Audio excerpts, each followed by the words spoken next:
ಪ್ರತಿನಿತ್ಯ ಸಾವಿರಾರು ರೋಗಿಗಳು ಬಂದು ಹೋಗುವಂತಹ ಜಾಗದಲ್ಲಿ ಅಂದರೆ ವಿಕ್ಟೋರಿಯಾ ಆಸ್ಪತ್ರೆಯಲ್ಲಿ ಶಾರ್ಟ್ ಸರ್ಕ್ಯೂಟ್ ಆಗಿದೆ. ಬರ್ನಿಂಗ್ ವಿಭಾಗದಲ್ಲಿ ಬೆಂಕಿ ಕಾಣಿಸಿಕೊಂಡು ಆತಂಕಕ್ಕೆ ಕಾರಣವಾಗಿತ್ತು. 26 ರೋಗಿಗಳು ಹೆಚ್ ಬ್ಲಾಕ್ ವಾರ್ಡ್ಗೆ ಶಿಫ್ಟ್ ಮಾಡಿದ್ದಾರೆ ಸಿಬ್ಬಂದಿಗಳು ಅನ್ನೋದು ಗೊತ್ತಾಗ್ತಾ ಇದೆ. ಐಸಿಯುನಲ್ಲಿದ್ದಂತಹ ರೋಗಿಗಳು ಪ್ರಾಣಾಪಾಯದಿಂದ ಪಾರಾಗಿದ್ದಾರಂತೆ. ಮುಂಜಾನೆ 3 ಗಂಟೆಯ ಸುಮಾರಿಗೆ ಆಸ್ಪತ್ರೆಯಲ್ಲಿ ಇದ್ದಕ್ಕಿದ್ದ ಹಾಗೆ ಬೆಂಕಿ ಕಾಣಿಸಿಕೊಂಡಿದೆ. ಸೆಮಿನಾರ್ ಕೊಠಡಿಯಲ್ಲಿ ಮೊದಲು ಬೆಂಕಿ ಕಾಣಿಸಿಕೊಳ್ಳುತ್ತೆ. ಶಬ್ದವನ್ನು ಕೇಳಿದ ಕೂಡಲೇ ಅಲರ್ಟ್ ಆಗಿದ್ದಾರೆ ದಿವ್ಯಾ ಮತ್ತು ಸಿಬ್ಬಂದಿ. ಸುಮಾರು 30 ನಿಮಿಷದಲ್ಲಿ ಎಲ್ಲ ರೋಗಿಗಳನ್ನು ಕೂಡ ತತ್ಕ್ಷಣಕ್ಕೆ ಸ್ಥಳಾಂತರ ಮಾಡುವಂತಹ ಕೆಲಸವನ್ನು ಮಾಡಿದ್ದಾರೆ. ದಿವ್ಯಾ ಮತ್ತು ಸಿಬ್ಬಂದಿಯ ಈ ಸಮಯ ಪ್ರಜ್ಞೆಯಿಂದ ಈಗ ಬಹಳಷ್ಟು ಜನ ಬದುಕುಳಿದಿದ್ದಾರೆ. ರೋಗಿಗಳು ದೊಡ್ಡ ಮಟ್ಟದ ಅಪಾಯದಿಂದ ಅನಾಹುತದಿಂದ ತಪ್ಪಿಸಿಕೊಂಡಿದ್ದಾರೆ ಅನ್ನುವಂತಹ ಮಾತುಗಳು ಕೇಳಿ ಬರ್ತಾ ಇದೆ. ನೋಡಿ, ವಿಕ್ಟೋರಿಯಾ ಆಸ್ಪತ್ರೆಯಲ್ಲಿ ಕಾಣಿಸಿಕೊಂಡಂತಹ ಬೆಂಕಿ ಶಾರ್ಟ್ ಸರ್ಕ್ಯೂಟ್ನಿಂದ ಬೆಳಗ್ಗಿನ ಜಾವ 3 ಗಂಟೆಗೆ.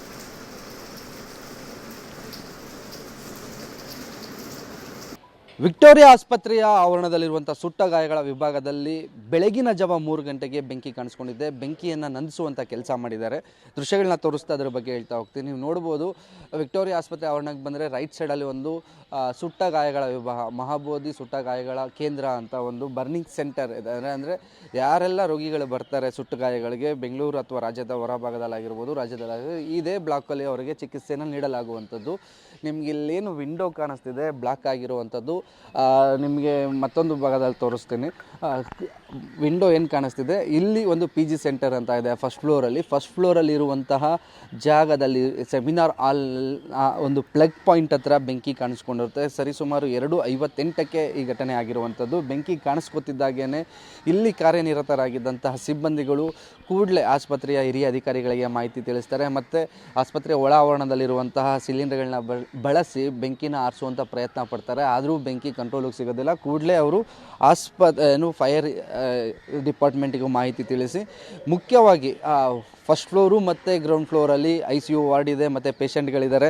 26 ಜನ ಪೇಷಂಟ್ಗಳಿದ್ರು. ಆ ಪೇಷಂಟ್ಗಳನ್ನು ಎಮರ್ಜೆನ್ಸಿ ಬ್ಲಾಕ್ ಅಂತ, ಅಂದರೆ ಒಂದು ಬ್ಲಾಕನ್ನು ಪಕ್ಕದಲ್ಲಿ H ಬ್ಲಾಕ್ ಏನಿದೆ ಅಲ್ಲಿಗೆ ಶಿಫ್ಟ್ ಮಾಡುವಂಥ ಕೆಲಸ ಮಾಡ್ತಾರೆ. ಈಗ ನೋಡ್ಬೋದು, ಆಸ್ಪತ್ರೆಯ ಸಿಬ್ಬಂದಿಗಳು ಕೂಡ ಈ ಸ್ಥಳದಲ್ಲಿದ್ದಾರೆ. ಘಟನೆ ಆಗ್ತಿದ್ದಾಗೇ ಎಲ್ಲರೂ ಸಹ ಬಂದು ರೋಗಿಗಳನ್ನು ಇಲ್ಲಿ ಚಿಕಿತ್ಸೆ ಪಡಿತಿದ್ದವ್ರನ್ನ ಶಿಫ್ಟ್ ಮಾಡುವಂಥ ಕೆಲಸ ಮಾಡಿದ್ರು. ನನ್ನ ಜೊತೆ HOD ಆಗಿರುವಂತಹ ಯೋಗೇಶ್ವಪ್ಪ ಅವರಿದ್ದಾರೆ. ಸರ್, ನಿಮಗೆ ಎಷ್ಟು ಗಂಟೆಗೆ ಮಾಹಿತಿ ಬಂತು ಸರ್, ಏನಾಗಿತ್ತು ಅಂತ ಹೇಳಿದ್ರು? 2:58ಗೆ ಫೈರ್ ಬ್ರೋಕ್ ಡೌನ್ ಆಗಿರೋದು. ನಮ್ಮ ಪೋಸ್ಟ್ ಗ್ರ್ಯಾಜುಯೇಟು ಡ್ಯೂಟಿನಲ್ಲಿರೋರು ನನಗೆ ಫೋನ್ ಮಾಡಿದರು, ಸೆಮಿನಾರಲ್ಲಿ ಸರ್ ಫೈರ್ ಇದೆ ಅಂತೇಳಿ. ಸೊ ಇಮಿಡಿಯೇಟಾಗಿ ಕೋಡ್ ರೆಡ್ ಆಕ್ಟಿವೇಟ್ ಮಾಡಿ ಅಂತಂದ್ವಿ. ಸೊ ಕೋಡ್ ರೆಡ್ ಆಕ್ಟಿವೇಟ್ ಆದ ತಕ್ಷಣ all the staffs including code red ಅಂದರೆ ಏನು ಸರ್? ಆಸ್ಪತ್ರೆಯವರು ಹಾಸ್ಪಿಟ್ಲಿನಲ್ಲಿ ನಾವು ಕೆಲವು ಕೋಡ್ಸ್ ಇದ್ದಾವೆ. ಕೋಡ್ ರೆಡ್ ಅಂತಂದರೆ ಫೈರ್ ರೆಡ್ ಅಂತಂದರೆ, ಆಮೇಲೆ ಕೋಡ್ ಯೆಲ್ಲೋ, ಕೋಡ್ ಬ್ಲೂ ಅಂದರೆ ಇಮಿಡಿಯೇಟ್ ಎನಿ ಕಾರ್ಡಿಯಾಕ್ ಅರೆಸ್ಟ್ ಆಯಿತು ಅಂದರೆ code blue. And means we all move with A crash trolley. So Dr. Divya was on the duty. She's noticed at around 2:58, around 3 o'clock. 3:15 ಅಷ್ಟೊತ್ತಿಗೆ fire engine ಬಂತು. Police everything we all arrived. Since code red activate ಆಗಿರೋದ್ರಿಂದ immediately we took precautionary method to evacuate the patients from the first floor to ground floor.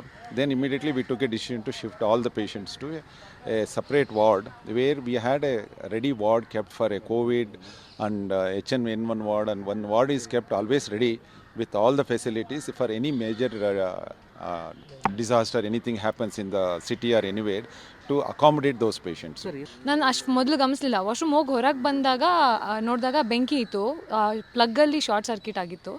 Fire ಸಣ್ಣದಾಗೆ ಇತ್ತು. ತಕ್ಷಣ ನಾನು ಹೋಗಿ ನಮ್ಮ brother ಡ್ಯೂಟಿಲಿರೋರನ್ನ ಕರೆದೆ, ಎಕ್ಸ್ಟಿಂಗ್ವಿಷ್ ಮಾಡೋಕ್ಕೆ ಅಂತ ಕೋಡ್ ರೆಡ್ ಆ್ಯಕ್ಟಿವೇಟ್ ಮಾಡಿ ಕರೆದೆ. ವಿ ಆಲ್ ಟ್ರೈಡ್, ಬಟ್ ನಾವು ಹೋಗಿ ಅದು ಎಕ್ಸ್ಟಿಂಗ್ವಿಷರ್ ತೊಗೊಂಡು ಬರೋಷ್ಟರಲ್ಲಿ full room smoke ತುಂಬ್ಕೊಂಬಿಟ್ಟಿತ್ತು.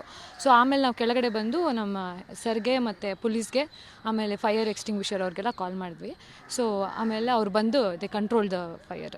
First floor seminar ಹಾಲಲ್ಲಿ ಕಾಣಿಸ್ಕೊಂಡ್ರು. ಇಮಿಡಿಯೇಟಾಗಿ ನಾವು ಅದನ್ನು ಆರಿಸೋ ಪ್ರಯತ್ನ ಪಟ್ವಿ. ಆರದೇ ಇದ್ದಾಗ ಹಿರಿಯ ಅಧಿಕಾರಿಗಳಿಗೆ ತಿಳಿಸಿದ್ವಿ. ಆನಂತರ ಫೈರ್ ಅವರು ಬಂದು ಆರಿಸಿದ್ರು.